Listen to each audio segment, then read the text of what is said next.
नमस्कार दोस्तों, वैदिक मंथन चैनल में आपका स्वागत। आइए एक डिबेट और सुनते हैं सांजनी सर का।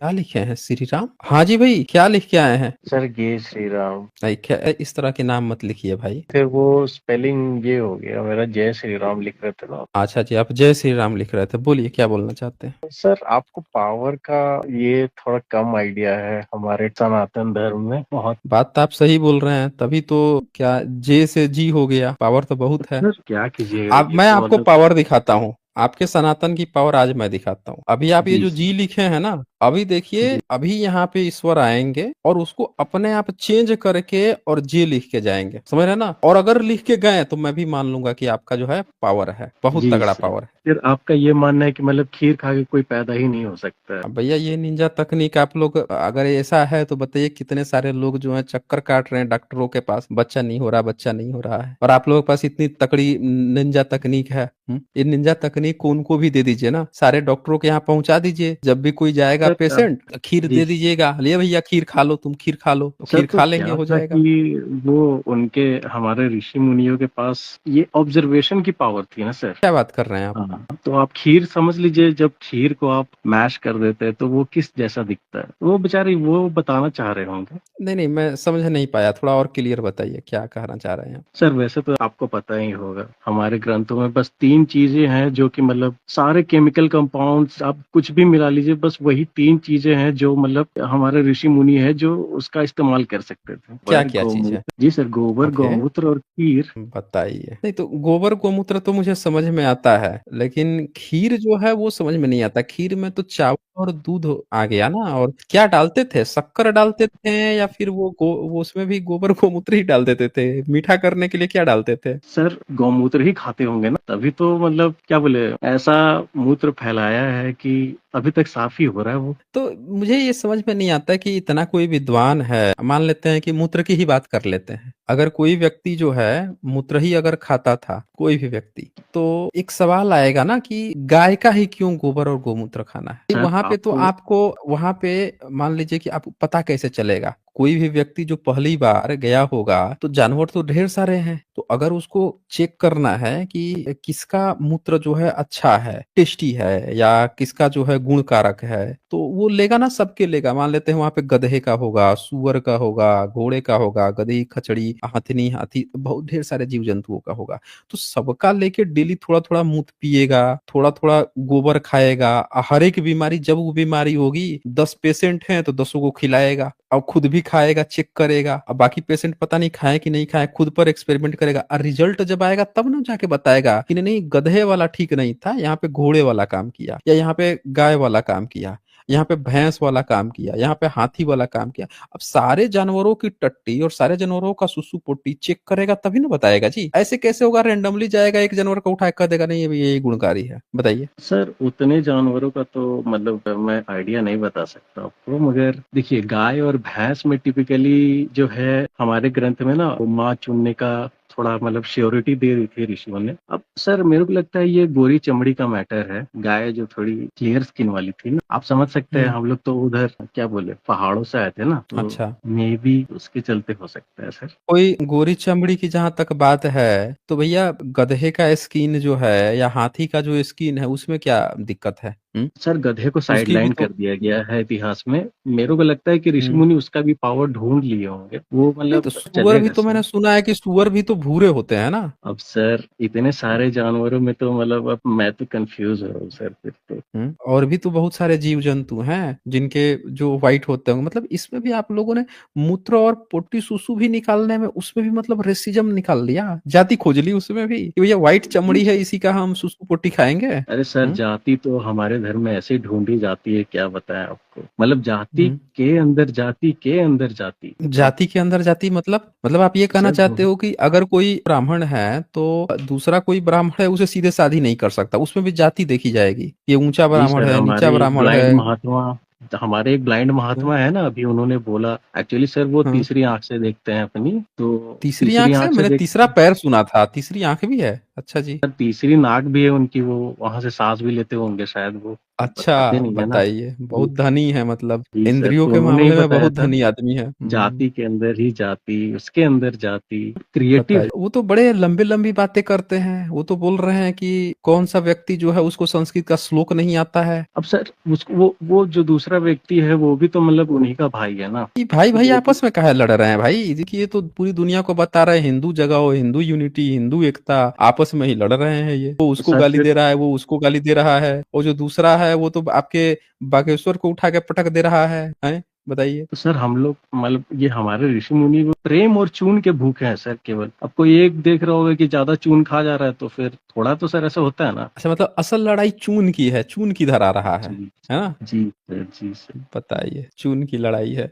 तो अगर तो ये जो आपके अकल के अंधे जो बाबा हैं, जी तो सर। इनको चून की क्या जरूरत है? चून का करेंगे क्या? सर आपने उनका मतलब फिजिक देखा नहीं है, वो चून ही तो भरा है अंदर। हमने तो सुना है कि वो चुन्नी ओढ़ लेते हैं अगर कोई महिला आती है मिलने, पता नहीं क्या चुन्नी के भीतर कैसे वो पहचानते हैं। मर्दों को तो मैंने नहीं देखा चुन्नी लगा के चेक करते हुए। मतलब ऐसा होता है ना, कोई आया है तो ऊपर से चुन्नी उड़ा के चेक कर रहे हैं, हाथ वाथ से चेक कर रहे हैं कि मतलब ये आदमी है ना। जैसे कभी कभी क्या होता है कि आदमी आंख बंद किए हुए है तो वो हाथ से ना टच करके पता लगाता है कि ये आदमी जो है, इसका नैन नक्श इस तरह से है तो यही आदमी है। तो ये चुन्नी वाला क्या कंसेप्ट है, और महिला के साथ चुन्नी ओढ़ के ये क्या कंसेप्ट है, मैं समझ नहीं।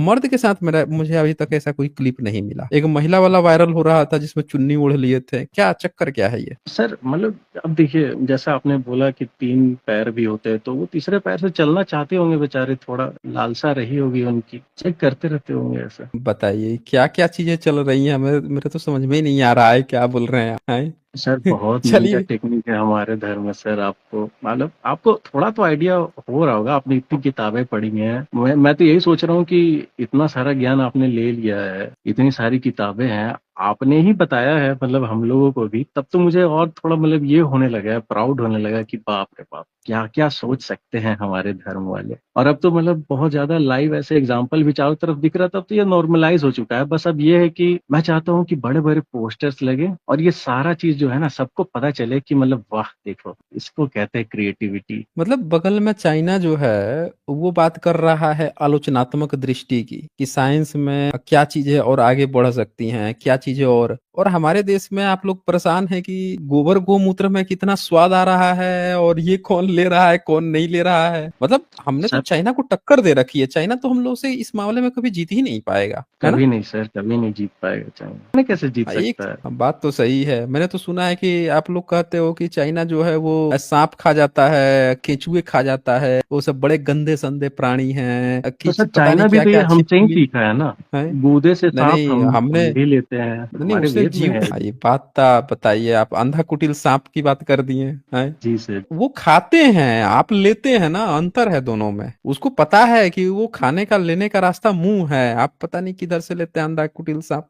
चले, ठीक है, चले, ओके। ठीक है सर, जय श्री राम। अच्छा जी, चलिए बताइए कैसे कैसे लोग हैं। देखिए, सनातनी बने हुए ये लोग हैं, कैसे कैसे धर्म प्रचारक लोग हैं भाई। हाँ जी, अर्चना जी बताएं क्या कहना चाहते हैं। एक्चुअली मैं थोड़ा सा अपने बुद्धिस्ट के इसके बारे में कहना चाहती हूँ। अभी फिलहाल अभी का जो न्यूज है तो बहुत शॉकिंग न्यूज है सर, ये यादव का जो न्यूज है। और सच में अगर देखा जाए तो ये यादव लोग SC ST OBC तीनों में भी जो अभी जो इसका भूत चढ़ा हुआ है ये लोगों में, हम हिंदू का, तो उसमें क्या है पता है कि ये लोग जो है ना, ये क्या कर रहे हैं कि जितना हम राम राम या जय श्री राम बोलेंगे उतना हम बढ़ते मतलब हमारा वर्चस्व बढ़ता जाएगा। उनको लगता है कि लेकिन हिंदू यूनिटी आ जाएगी, उनको हाँ, लगता हिंदू है ये यूनिटी बोलने से। आएगा जितना हम चिल्लाएंगे। एक्चुअली अभी इसका हम्म सफरिंग ना हम जैसे रैशनल लोग भी कर रहे हैं, क्योंकि क्या हो रहा है, हम्म मेरे जो फ्रेंड सर्कल में एक्चुअली मैं बहुत अकेली पड़ गई हूँ, क्योंकि मेरा पूरा हम्म फ्रेंड सर्कल है वो पूरा SC ST OBC even Brahmins भी है। तो उसमें क्या हो रहा हम्म। है, मैं अगर कुछ पोस्ट या कुछ ऐसा डालती हूँ तो शायद उनको बुरा लगता है।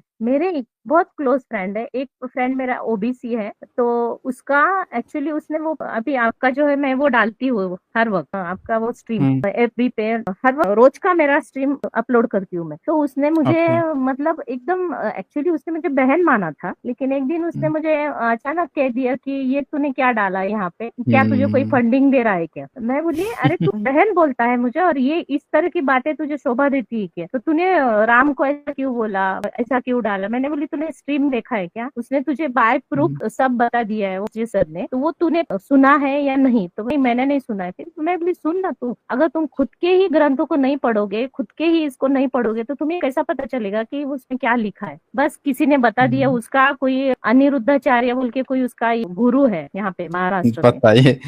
हाँ कॉमेडी तो को उसने गुरु बना रखा है। हाँ, अनिरुद्धाचार्य उनका गुरु है। तो वो गुरु का मैं अभी वो स्टेटस पे अगर पोस्ट डालता था तो उस पे वो गुरु का उसके वो पादुका जो रहते हैं वो मंदिर में रखकर उसको पूजा पाठ करके उसको पूरा ये लगा के सिंदूर वगैरह लगा के उसकी वो पूजा करता है। मुझे लगा अब वो खुद बताइए। इंजीनियर है, एक्चुअली वो खुद बिजनेसमैन, अभी फिलहाल उसने स्टार्ट किया बिजनेस है। अगर तू ये वो पादुका रख के अगर तेरा बिजनेस चलाएगा तो तू दिमाग क्यों चला रहा है?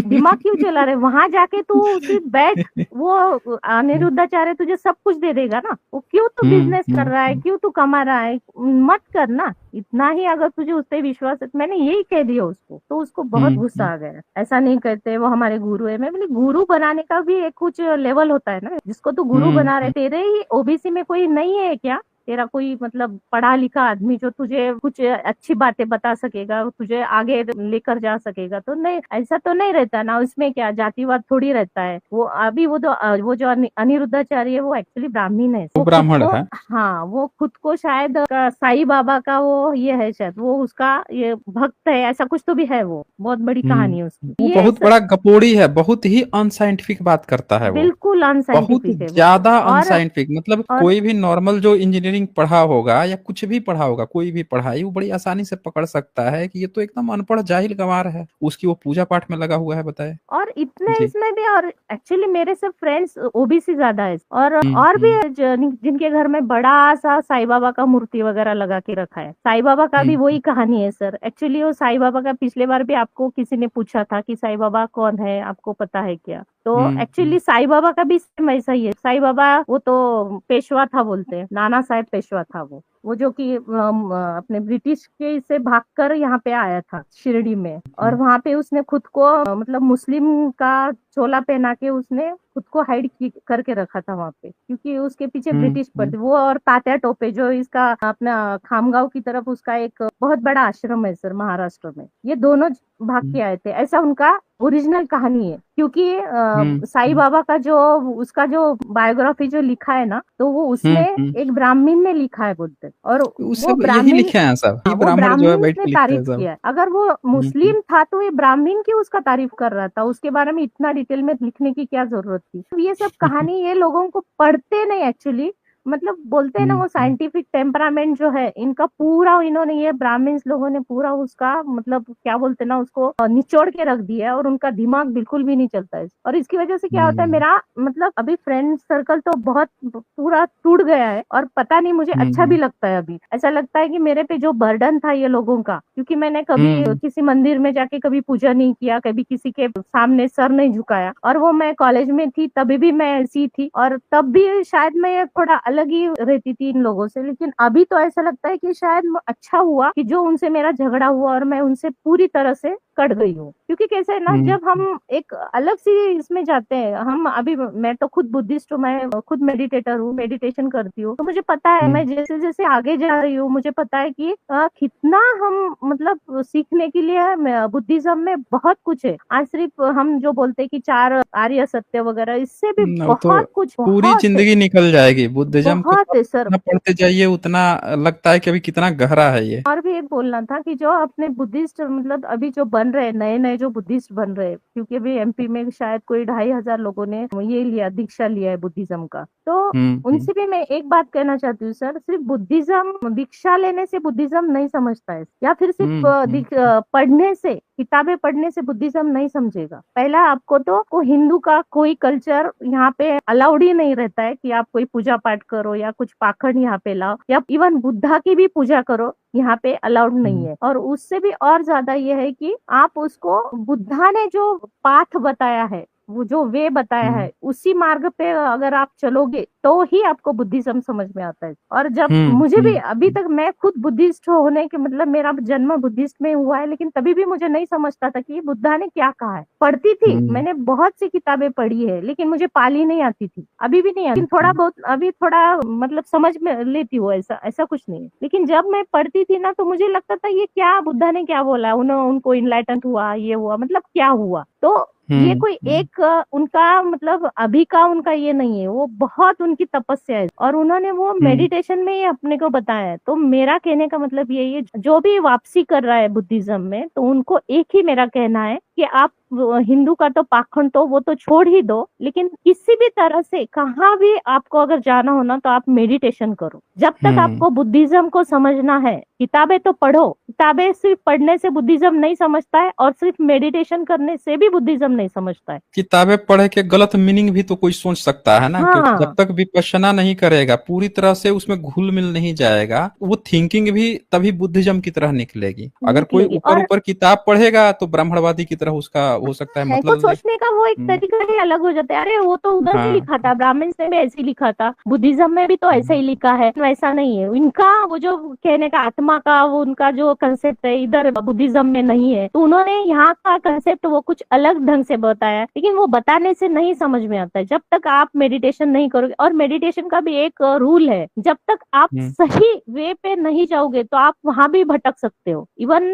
मेरे साथ भी ऐसा ही हुआ है सर, क्योंकि मैं अभी 20 साल से मैं मेडिटेशन करती हूँ, लेकिन मुझे 10-15 साल तो समझ में ही नहीं आया कि मेडिटेशन क्या होता है। सिर्फ करती थी, मतलब जो कुछ भी वो इंस्ट्रक्शंस देते वो करती थी, लेकिन ऑन द वे मुझे ऐसा लगता था कि मैं क्या कर रही हूँ, सिर्फ बैठ रही हूँ, सिर्फ अंदर जाके मैं झांक रही हूँ, मेरा वेदना देख रही हूँ, क्या मेरे इसमें सेंसेशन आते हैं वो देखती हूँ, और उसमें मैं अनित्य बोल के उसको, ये मतलब अनित्य है, इसका कोई ये नहीं है, क्योंकि जो भी उठता है वो मरता है, ये जो मेडिटेशन में वो मैं देखती थी। लेकिन बाद में मुझे समझ में आया कि जब मेडिटेशन हम करते हैं तो सिर्फ ये देखना कि कुछ वेदना उठ रही है और वो समाप्त हो रही, ये देखना मतलब मेडिटेशन नहीं है। इसके भी अलावा है कि वो देखते वक्त आपको समता में रहना भी बहुत जरूरी है, जो कि इतना आसान नहीं है सर। ऐसा मुझे लगता, अभी मुझे ऐसा लगता है कि मैं जैसी वो जो रहते ना तार पे खड़े रह के कसरत करते हैं, वो उस टाइप में मेडिटेशन है। और वो जब कोर में जाके आप वो करोगे ना तो तभी आपको बुद्धिज्म और उसका मेन कंसेप्ट क्या है, बुद्धा ने क्या कहा है। बुद्धा तो कोई ये तो उन्होंने तो कोई स्थापन नहीं किया था वो बुद्धिज्म का, ऐसा कोई, उन्होंने सिर्फ वो चक्र, धम्म चक्र फिराया, घुमाया है। और वो घुमाया मतलब उसके पिछले भी कुछ 27 बुद्ध हो चुके हैं, उनका ही कंसेप्ट उन्होंने आगे स्टार्ट किया है। अगर वो स्टार्ट किया है हाँ, तो वो एक प्रॉपर वे में किया है। उसके लिए जब हम मेडिटेशन को बैठते हैं तो कोई भी आके मेडिटेशन नहीं कर सकता है। अभी मुझे समझ में आता है कि मेडिटेशन करना कोई आसान बात नहीं है। जब हम मेडिटेशन को बैठते हैं तो उस वक्त हमें पूरा पंचशील का पालन करना जरूरी होता है। पंचशील का पालन मतलब मैं झूठ नहीं बोलूंगा, मैं किसी की हत्या नहीं करूंगा, मैं किसी को व्यभिचार नहीं करूंगा। शील का बहुत महत्व होता है उसमें। शील मतलब कोई ऐसा व्यक्ति है जिसमें ये पांचों गुण नहीं है, पंचशील पालन करता नहीं है, लेकिन शौक में चला गया वहां पे वो करने, विपश्यना करने, और फिर वो कुछ दिन में लौट आएगा और फिर कहेगा कि अरे विपश्यना से कोई फायदा तो होता नहीं है, इसमें तो मैं गया था, मैं चला आया, और गाली देने लगेगा। और गाली देते और वो बोलते हैं कि वो गोयंका सर तो वो हिंदुओं का ही बोलते हैं, उनका ऐसा नहीं, वैसा नहीं है। उन्होंने क्या मतलब कहा है, ये उन्होंने उस तरह से है जैसे कोई किसी ने क्या किया कि कोई बहुत अच्छा पेंटर है, उसका अपना एक्सपीरियंस है, उसने उस चीज को सीख रखा है। कोई व्यक्ति गया, उसने देखा कि अच्छा ये बनाता है, वो भी बैठा बनाने के लिए, 2-4 दिन बनाया, फिर कह रहे बकवास चीज है, कुछ बनता बनता नहीं है, ये सब सारी चीजें ऐसी हैं। और इसी प्रकार से जब भी हम मेडिटेशन में बैठते हैं ना तो पहला पंचशील का हम पालन करते हैं, मतलब वो बोल के हम याचना करते हैं, जिससे हम मेडिटेशन का गुरु जो रहते हैं हमारे वहाँ पे, टीचर जो रहते हैं, उनको हम याचना करते हैं पंचशील का। हम मतलब उसका वो बोल कर हम उनसे याचना करके उनसे उनका अनुमति लेते हैं। इसका मतलब हम पूरी तरह से, मतलब वाणी से भी और कर्म से भी हम वो उसमें खुद को ढाल लेते, तब हम विपश्यना कर पाते हैं, वैसा हम नहीं कर पाते। और ये जो पूरे रूल्स है, जब तक आप नहीं पालोगे तब तक आप बुद्धिस्ट नहीं कहलाओगे, आप बुद्धा के रूल नहीं पाल सकते, ऐसा उसका कहना है। और ये सिर्फ बुद्धिस्ट होने से कोई मतलब नहीं है। आप इधर बुद्धिस्ट हो हम्म। जाओगे, उधर घर में को कहाँ तो भी पूजा का मंदिर वगैरह जैसे होगा, इनके वहाँ कुछ पुजारी अलग लोग हैं, रहेगा। हाँ ब्राह्मणिकल में जैसे पुजारी होते हैं, बनने के लिए तो पूजा पुजारी बन जाते हैं, और फिर इनके आए दिन जो है इन पर रेप केसेस और तरह तरह के केसेस यौन उत्पीड़न के लगते रहते हाँ, हैं। क्योंकि वो विकार निकले ही नहीं ना, उनका धंधा है वो। यहाँ लेकिन विकार बुद्धिज्म, निकालने की कोई बात ही नहीं हाँ है, बात इनके ही यहाँ तो नहीं है। विकार को धर्म माना गया है। हाँ, उल्टा उन्होंने उस पे कुछ भी विकार धर्म किया हो हम आपको माफ कर देंगे, कृष्ण ये उनका कृष्ण के नाम पर इन्होंने विकार को ही धर्म बना लिया है। धर्म बना दिया है। आप मेरी हम्म, शरण में आओगे तो मैं आपको सब हम्म, माफ कर दूंगा, ऐसा नहीं होता है। कर्म फल ऐसा नहीं होता है, जो कर्म करोगे उसका फल मिलने ही वाला है। ये अभी नहीं तो बाद में कभी ना कभी मिलने वाला है। अपने को नहीं समझता है वो, लेकिन जब हम मेडिटेशन करते हैं ना तो उसपे हमें समझ में आता है कि कर्म का फल सच में है, लेकिन वो कुछ अलग ढंग से। ये अभी का नहीं है कि आप जो कुछ भी कमा रहे हो और जो कुछ भी गैर, इससे वो बोलते हैं ना सम्यक कर्म भी है उसमें। अपना जो वो ये ना 10 पारमिता है, उसमें तो ये सब आता है। 10 पारमिता में उसमें अपना कर्म भी आता है कि हम जो कुछ भी ये भी करते हैं, समझो कोई बिजनेस भी करते हैं तो उसके लिए भी एक आपका बिजनेस का भी एक सम्यक ये चाहिए। मतलब एक आधा खाटी का अगर कोई मुर्गा काटता होगा और या फिर कोई शराब बेचता होगा, शराब बेचने वालों को लगता है कि अरे मैं कहाँ पीता हूँ, मेरे से थोड़ी कोई मेरा कर्म ये हुआ, लेकिन किया ना, किसी का तो भी घर तो तू बर्बाद कर रहा है ना। इसका मतलब ये जो 10 पारमिता में ये सब आता है। और जब तक आप ये सब पढ़ाई करने या पढ़ने से नहीं समझता है, सर बहुत कोर में जाना पड़ता है बुद्धिज्म समझने के लिए, इतना आसान नहीं है। और जो भी खुद को बुद्धिज्म के लिए बोलता है ना सर, तो उसको मुझे तो एकदम 100% ऐसा लगता है कि उसने मेडिटेशन करना बहुत जरूरी और बहुत नहीं, वो बिना मेडिटेशन किए हुए उसको फील नहीं न किया जा सकता है, नहीं नहीं किया फील किया जा जाता, सकता। नहीं किया जा सकता, क्योंकि बुद्धा का जो कहना है वही हम नहीं समझ पाते हैं। बुद्धा ने जो चार जो आर्य सत्य बोले कि दुख है, दुख का कारण है, उसका निवारण है, उसका मार्ग भी है। मार्ग क्या है? तो मेडिटेशन है। सिर्फ कारण तक आपको मतलब मालूम है, आप निवारण तक मालूम है। पूरी तरह से वही बात कह रही है ना, जैसे बच्चा हाँ जब साइंस पढ़ता है, और हाँ साइंस पढ़ता है तो उसको पढ़ाया जा रहा है H2O, उसका केमिकल फार्मूला पढ़ाया जा रहा है, लेकिन बच्चा जो है बस रट रहा है, उसके डेप्थ रट में घुस रहा नहीं रहा है, है, उसके डेप्थ प्रैक्टिकली में वो घुस नहीं नहीं कर पा रहा रहा है है, ना। प्रैक्टिकली नहीं सोच पा रहा है उसके कितने इलेक्ट्रॉन्स है, कितने प्रोटॉन्स है, वो कैसे प्रोटॉन से वर्क करेंगे, कैसे जुड़ाव होगा, केमिकल रिएक्शन होगा उसका किसी के साथ, किसी भी एलिमेंट का, तो क्या बनेगा, उसको फील नहीं कर रहे हैं, अब ऊपर ऊपर हाँ रट रहे हैं। तो रट रटने रहे वाले हैं। बच्चे जो हैं फिर कहेंगे यार बड़ा टफ है, ये है, वो कुछ वो नहीं आ रहा है, बड़ा भारी है, ऐसे करके भागेंगे। तो वो आप बिल्कुल सही बात कर रही हैं कि जब तक किसी चीज को कोई फील नहीं करेगा, ये फीलिंग आने में विपश्यना मदद करता है। एक्चुअली कैसे होता है, अभी ब्राह्मणिज्म में कैसा है, उनका रट्टा मार स्टडी है, क्योंकि वो दिमाग हाँ, नहीं चलाते। उनका मतलब उनका नहीं उतना रट्टा ये मारने डेप्थ। उन्हें कहानियां ही इतनी गपोड़ बना दी हाँ, है कि कोई भी चटकारा लेके पढ़ लेगा, हो गया भाई उनका धर्म, और उनका उनका उनका धर्म हो गया। कंसेप्ट, हाँ उनका कंसेप्ट कैसा है कि खड़ा उनका जो गुरु रहता है उसको जितना उनके वो स्तोत्र वगैरह जो रहते हैं उसका जितना पठन ज्यादा होगा, बहुत मतलब उसका 2.5-2 घंटे वो एकदम कंटिन्यू बोलते रहेगा, मतलब वो बहुत मतलब उसका एकदम एडवांस में उनका आचार्य मतलब होता है। जो रट्टा दलाली मार, होती है ना, कि तुम लोगों को कुछ करने की जरूरत नहीं है, मैं आऊंगा, तुम सब हाँ लोग जो है मुझे दे देना, अब मैं एक रट्टा मार के यहाँ से चला जाऊंगा और तुम्हारा जो है सारा काम हो जाएगा। जबकि बुद्धिज्म कहता है कि आपको कोई भी दलाल नहीं है, और ना नहीं कोई आपको कुछ फ्री में देने वाला है किसी के दलाली से, बल्कि आपको खुद ही करना है, अपने अंदर हाँ चेंज लाना है, वो है ये ना। बात कहता है। अत्तदीप हम्म, भव, ये क्यों कहा है भगवान बुद्ध ने? इसीलिए कहा है अत्तदीप भव, मतलब आप खुद को ही, आपको ही वो सब आपके अंदर जो है वो आपको बाहर निकालना है। और कोई हम्म, आने वाला नहीं, इधर उधर का कोई पंडा पुरोहित कोई आने वाला नहीं है आपको इन अपलिफ्ट करने के लिए, वो आपको खुद को ही करना है। और जब तक ये समझ में नहीं आता है तब तक आप बुद्धिज्म नहीं, आप खुद को नहीं बुद्धिस्ट समझ बोल ही नहीं सकता। सकते, बोल ही नहीं। हम्म, बहुत कोर ठीक है है, सर, बहुत कोर है। बहुत कोर है। ठीक है अर्चना जी, बहुत अच्छा चलिए, आपने इस बात को रखा है, और मेरे ख्याल से जितने भी